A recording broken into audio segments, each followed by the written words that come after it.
You ever write a message and never send it? I think most people have. But the difference between me and them is, I wrote mine 2 years ago, and I still can't bring myself to throw it away. I keep it, folded, a little wrinkled, in a drawer near my bed. Every time I move things around, I see it. A white envelope with his name written on it, Daniel. And every time, my heart whispers, don't open it. Because some wounds don't bleed anymore. They just ache quietly when you touch them. But I guess tonight, I'm ready to tell this story. Maybe not for him, but for me, it was a Monday morning, one of those mornings that already feel like a bad start. I overslept, missed breakfast, and spilled coffee on my notes. By the time I got to campus, the sky had already started to drizzle. I ran straight into the library, panting, trying to find a free computer to print my assignment. And that's when it happened. I heard a voice behind me say, "Hey, do you have a pen I could borrow?" I turned around, half annoyed, ready to say no, but when I looked up, I forgot what I wanted to say.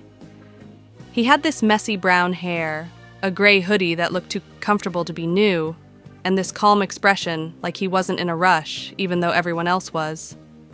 He smiled when he saw me hesitate. "I promise I'll give it back," he said.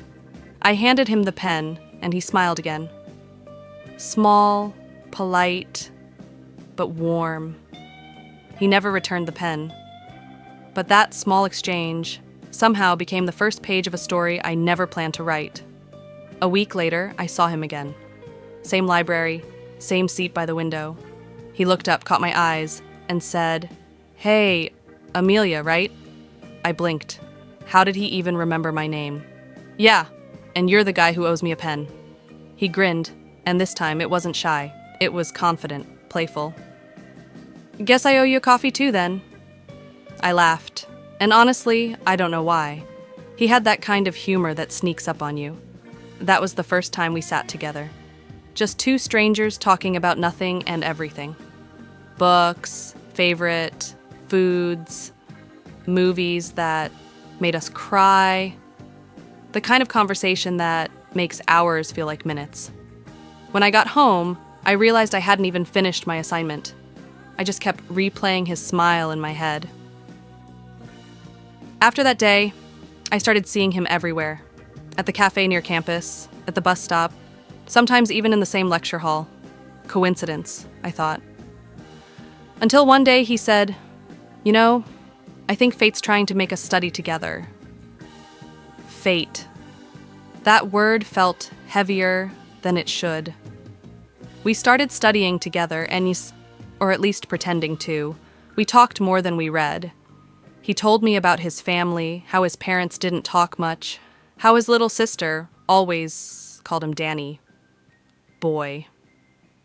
And I told him things I never said out loud, like how I sometimes felt invisible, how I was scared that everyone I loved eventually left. He didn't laugh, he didn't try to fix it.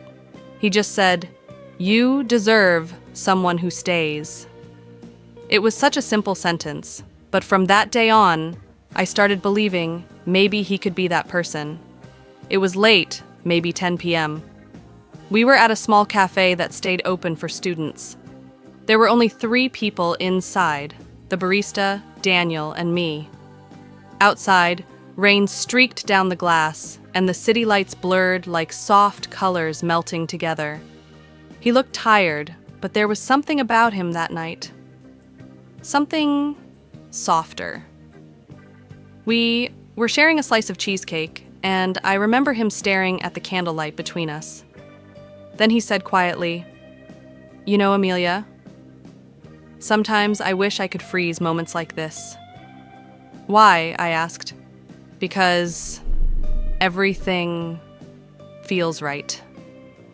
And I know it won't last forever." I remember feeling a chill.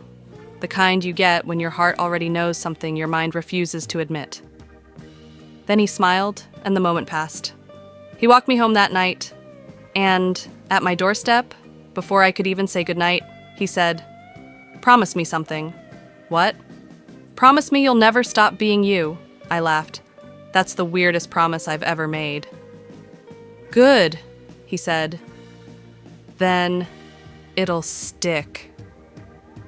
He walked away, and I watched him until he disappeared around the corner. I didn't know it then, but that was the last night things would feel simple. When I think about it, the beginning of love always feels like magic.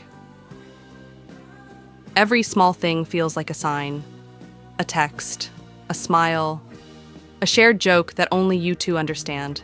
You start to build a world inside that connection, and you start believing it's unbreakable. But love is fragile when it's untested.